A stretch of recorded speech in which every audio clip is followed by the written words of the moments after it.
เอามาอัปเดตช่วงเที่ยงกันพี่น้องเรื่องราคาข้าวเนาะครับเนาะในส่วนของแถวชุมชนบ้านพอยายการเมื่อวานตอนแรงทางพนักงานขับรถได้ค่าเหยียบเบรกนะครับเอาเข้าไปขายมาขึ้นเพิ่นว่าราคาข้าวฮอดตอนเช้านี่1,405 บาทว่าซั่น1,405 บาทตกแสนละเท่าใดเอาตกแสนละ1,405 บาทก็ตกกิโลละ11 บาท 70 ตังค์พี่น้อง11 บาท 70 ตังค์เท่ากับว่าตันหนึ่ง 11,700 บาท 11,700 บาทแต่ว่าทาง FC อำเภอตะการพี่น้องอำเภอตะการพืชผลนี่จังหวัดอุบลราชธานีเพิ่นแจ้งเข้ามาเนาะเป็นลายลักษณ์อักษรเพิ่นแจ้งเข้ามาว่าราคาเข้าไปแสนละ1,440 บาทแล้วทางอำเภอตะการโอ้ขึ้นไปหลายเติบเนาะ1,440 บาทตกกิโลละ11 บาท 75 ตังค์หรือว่าตันหนึ่งก็ 11,750 บาทเด้1,040 บาทเนี่ยอันนี้ราคาเข้าเนาะครับเนาะราคาเข้าทางอำเภอตะการพืชผลที่เป็นแจ้งขึ้นมาเดี๋ยวพออีกกันให้เบิ่งคอมเมนต์เนาะครับเนาะนี่มาเบิ่งคอมเมนต์ของคุณสนั่นอยู่ทางอำเภอวาปีพี่น้องเพิ่นว่ามื้อนี้อำเภอวาปีนี่11 บาท 80 ตังค์นี่อำเภอวาปีนะครับเนาะ11 บาท 80 ตังค์แต่ว่าทางอำเภอตะการพืชผลนี่เพิ่นบอกว่าพ่อใหญ่การตะการอำเภอตะการพืชผลนี่จังหวัดอุบลราชธานีตกไปแสนละ1,410 บาทแล้วก็เท่ากับว่ากิโลละละ11 บาท 75 ตังค์หรือว่าตันละ 11,750 บาทนั่นล่ะโอ้ก็ว่าถือว่าได้แพงกว่าบ้านพ่อใหญ่การเนาะครับเนาะฮอดเช้านี่เมื่อเช้าแล้วคนไปขายกันลึมๆอยู่เด้แถวชุมชนบ้านพอยายการอุ้ยแดดฮ้อนพี่น้องตั้งแต่เช้ามานี่ฮอดเที่ยงกักเนาะครับเนาะแดดออกแห้งแดดฮ้อนคักพี่น้องแถวบ้านพอยายการจะบ่มีฝนแล้วบ่น้อหรือว่าจังใดแต่ว่าน้ำนาโคกนาห้วยนาอันนี้นาสายให้น้องนี่น้ำยังไหลพ่มๆอยู่แต่ว่าถ้ามันแดดแบบนี้บ่เกิน3มื้อพี่น้องน้ำบกบัดน้ำจะบกบัดบ่เกิน3มื้อดอกทั้งแดดทั้งลมแบบนี้เนาะครับเนาะถ้าลมเย็นๆแน่แล้วก็แดดร้อนปานนี้เนี่ยโอ้ตาเข้านี่สัก2แดดนี่แห้งบัดถ้ามันร้อนแบบนี้เนาะครับเนาะถ้ามันแดดแบบนี้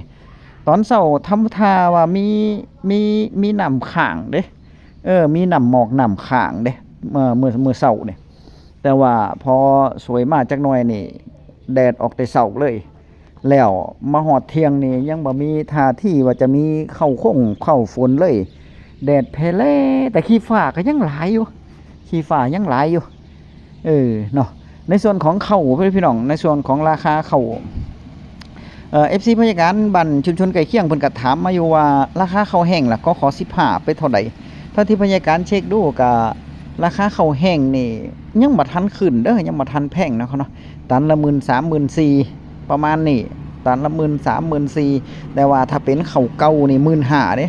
เป็นข้าวหอมมะลิ105เนี่ย 15,000 ปลายข้าวเก่าปี67ข้าวหอมมะลิปี67น่ะตันละ 15,000 ปลายแต่ว่าข้าวเก่าเพิ่นก็บอกว่าอยากจะซื้อเท่าใดล่ะเพิ่นอยากซื้อข้าวใหม่มากกว่าแต่ว่าข้าวใหม่มันบ่แพงตอนนี้มันซื้อเริ่มต้นนี่มันบ่แพง 13,000 ถึง 15,000 13,000 ถึง 14,000 หรือว่า 14,000 ปลายนี่แหละมันขึ้นอยู่กับอันนี้นำเด้ขึ้นอยู่กับว่าข้าวเฮามีความชื้นเท่าใดแล้วก็งามบ่งามมีสิ่งเจือปนบ่นั่นนี่เทคนิคของโรงสีพี่น้องถ้าเฮามั่นใจว่าข้าวเฮางามนี่ไปขายข้าวแห้งก็ได้เด้ไปขายข้าวแห้งเลยเนาะครับเนาะแต่ว่าต้องไปขายโรงสีเด้อไปขายโรงสีเนาะครับเนาะโรงสีไฟเพิ่นจะซื้อเพราะว่าเพิ่นมีเครื่องในส่วนของการตรวจวัดความชื้นเนาะครับเนาะแล้วก็แถวบ้านพอกหรือว่าแถวไอ้โครงการการเกษตรเนี่ยเพิ่นก็มีเครื่องตรวจอยู่ถ้าจะขายข้าวแห้งแต่ว่าถ้าเป็นร้านข้าวทั่วไปนี่ร้านข้าวทั่วไปรับซื้อแต่ข้าวสดข้าวแห้งจะบ่รับซื้อเด้อเพราะว่าเพิ่นบ่มีเครื่อ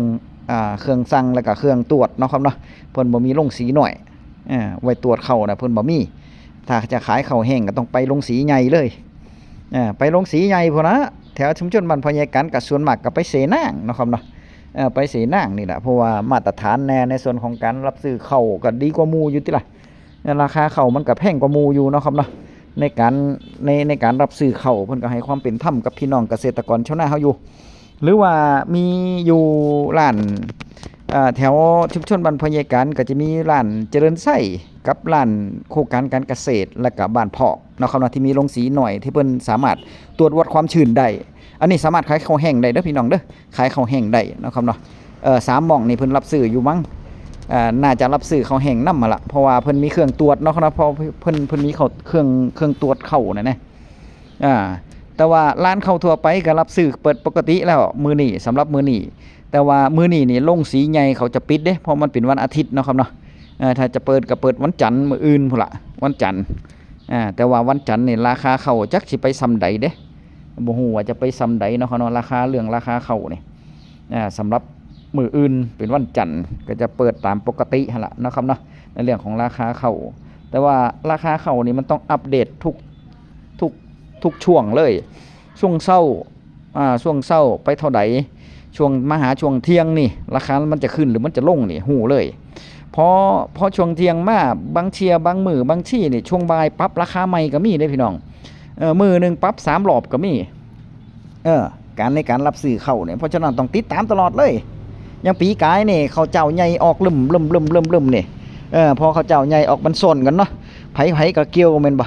เข้ามันก็หลายมานี่เข้ากับบ่เกี่ยวกับบ่ได้ขอบลงถ้าผู้ใดตากแล้วไปขายที่ผู้ใดตากแล้วเก็บไว้แล้วก็ไว้ขายข้าวแห้งเนี่ยมันก็โอเคอยู่ข้าวขอบเนาะเขาเนาะแต่ว่าสำหรับผู้ขายข้าวสดนี่บ่เป็นผลดีแล้วข้าวมันแห้งไปเรื่อยๆถ้าขายข้าวสดความชื้นมันน้อยลงน้ำหนักมันก็หายไปแต่ว่าเจ้าของขายข้าวสดบัดนี้พอเพิ่นไปตรวจวัดแล้วกลายเป็นข้าวแห้งบัดนี้ความชื้นบ่หลายบัดนี้เพิ่นไปอบข้าวเดียวเพิ่นก็ได้กลายเป็นข้าวแห้งล่ะอันนั้นก็ได้เปรียบโรงสีแล้วเนาะครับเนาะจะให้ดีถ้ามันเข้ามันขอบมันหยังก็ตากแห้งสักแดดนึงก่อนเนาะครับเนาะแล้วค่อยเอาไปขายเป็นข้าวแห้งแต่ว่าช่วงนี้ยังเพิ่งจะเริ่มต้นเนาะครับเนาะเพิ่งจะเริ่มต้นในการเก็บเกี่ยวข้าวหอมมะลิ105ดอกมะลิ105นี่กำลังเริ่มเก็บเกี่ยวซุ่มที่เพิ่นที่น้ำบ่มีเป็นหน้าโน่นเพิ่นก็เกี่ยวแล้วเด้เพิ่นเป็นน้ำบกเนาะครับเนาะแห้งพอซ้ำนึงนี่เพิ่นก็เกี่ยวได้แล้วเพิ่นก็เกี่ยวได้แล้วนาโคกพญาการแถวนาโคกพญาการก็เมื่อคืนบ่เพิ่นเกี่ยวเจ้านึงเข้าดอกมะลิ105น่ะโอ้เม็ดงามพี่น้องเม็ดงามขนาดเลยข้าวเจ้าดอตอนนี้ก็เหลือบ่หลายแล้วเนาะเขาเนาะเหลือบ่หลายแล้วตอนนี้ข้าวเจ้าดอในการซื้อสดนี่บ่หลายแล้วจากนี้ไปก็จะเก็บเกี่ยวข้าวเหนียวเด้อบัดนี้เริ่มเก็บเกี่ยวข้าวเหนียวนี่มันจะแห้งเร็วกว่าข้าวมันจะดีเกี่ยวกว่าข้าวหอมมะลิ105อยู่เนาะเนาะเพราะว่าข้าวหอมมะลิ105นี่จะลากกว่าหมู่จะสากกว่าหมู่เนี่ยนะ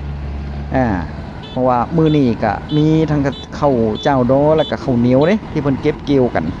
โอ้หลายผู้หลายคนพี่น้องแต่ว่าของพญาการย่างบัดนี้มันน้ำมันหลายตะกี้น้ำมันหลายมันยังเขียวอยู่ใบก็ยังเขียวอยู่น่ะนะอีกอย่างหนึ่งมันเป็นข้าวพันธุ์ปลูกน้ำเนาะครับเนาะข้าวพันธุ์ปลูกน้ำข้าวก็ข้าวหกต้นเตี้ยนะพญาการก็เลยว่าจะเอาให้มันเหมาะสมซะก่อนถ้าเฮาเกี่ยวเลี้ยวข้าวมันยังเขียวอยู่มันเกี่ยวเลี้ยวจังซี่นี่ข้าวมันตามันบอดมันเวลาเฮาไปหว่านเวลาไปเฮ็ดพันธุ์ข้าวนี่ข้าวบ่ค่อยเกิดเด้ข้าวมันจะบ่ค่อยเกิดเนาะครับเนาะเพราะว่าข้าวมันอ่อนแล้วก็ข้าวมันเขียวข้าวมันบ่ทันแก่เต็มที่น่ะนะก็ต้องให้มันแห้งมันแก่ให้มันแห้งคาต้นเลยดีที่สุดให้มันแห้ง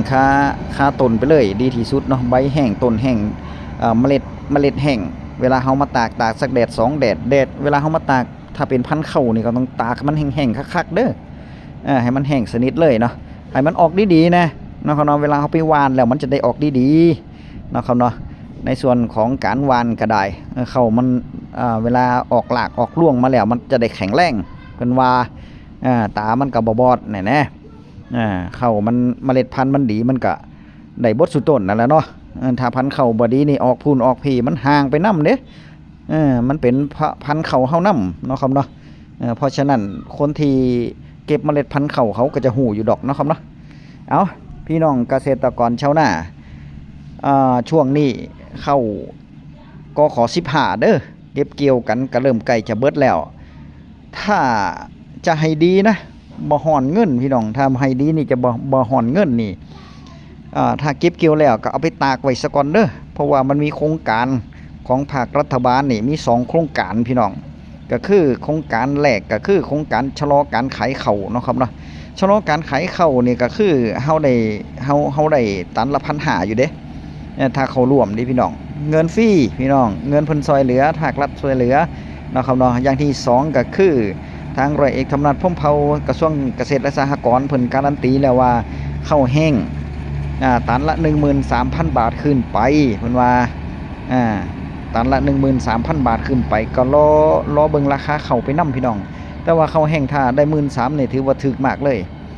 มันต้องได้สัก 15,000 16,000 พุ่นเนาะมันจะพอดีแน่แสนละ 2,000 จังซี่นี่พี่น้องแสนละ 1,800 ถึง 2,000 นี่เกษตรกรชาวนามักหลายล่ะราคาข้าวแสนละ 2,000 นี่ก็ถือว่า16,000 17,000 นี่โอเคเลยพี่น้องราคาข้าวเนาะครับเนาะให้มันได้สักปีแน่ปีไหนกันราคาถูกปีไหนกันราคาถูกอุ้ยเป็นตารู้ตนนี่พี่น้องเนาะปีนี้แห่งฝนมาซ่าจักเป็นแนวไหนนี่พี่น้องฝนนี่ฟ้าฝนอากาศนี่ต้องตามมันดีๆเด้อต้องติดตามดีๆพี่น้องเพราะว่าฝนฟ้าอากาศพายุเข้านี่แต่ว่าอีกลูกนึงพายุอีกลูกนึงนี่ที่จะมานี่พายุอีหยังก็ที่จะมาแท่นที่จะมานำก้นของ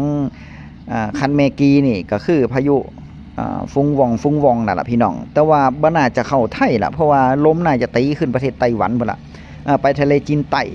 ไปทางพุ่นละนะครับเนาะแต่ว่ามันจะได้รับอิทธิพลบ่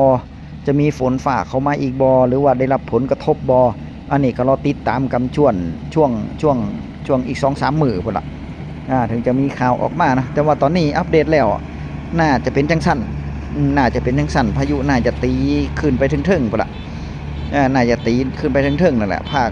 โดยเฉพาะประเทศไทยเฮานี่ภาคเหนือภาคอีสานเฮาลมอีหยังก็มวลอากาศเย็นน่ะพี่น้องมันจะกดลงมาคาดว่าจะหนาวดิบัดนี้จะบ่มีฝนแต่ว่ามันจะเริ่มหนาว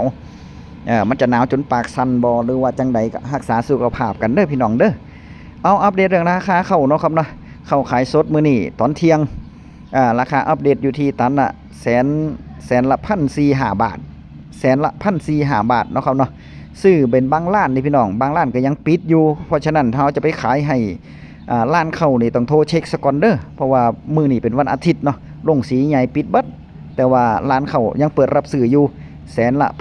1,405 บาทแต่ในส่วนของข้าวแห้งก็ไปขายวันจันทร์วันเด้อไปขายจะให้ดีนี่ไปขายลุงสีใหญ่อย่างเดียวพี่น้องราคามันจะได้ราคาเนาะครับเนาะจะได้ราคาดี